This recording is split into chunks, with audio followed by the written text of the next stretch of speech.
This is for October 29th. It's actually a day later. We did not make it into the office because of heavy rains on Sunday.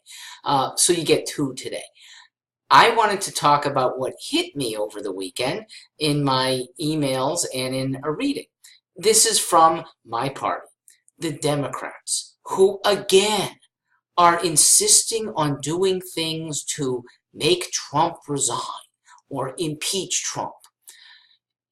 There's nothing that would hurt Democrats more than Mike Pence. Okay, if you're a liberal, then you should fear Pence in the administration's head for 2 years or maybe even 6 years, okay?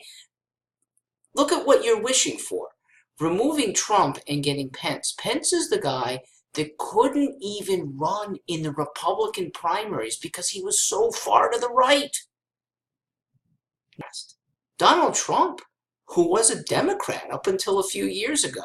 Donald Trump, who is not that principled.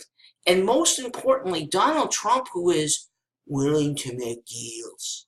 We're going to make great deals. He loves that. Democrats can work with him.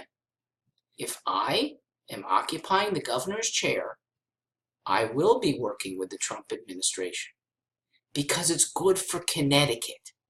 We can demand things that make him look good to his constituents, while one of those things is the sanctuary. We give them a good deal too. Feds, we're going to pay more than what we owe for the services that we use. And you're not going to get anything for the things we don't use. Okay? That's a good deal that they could take back. If the Trump administration could get that from all 50 states, budget crisis would be over. He would be heroic.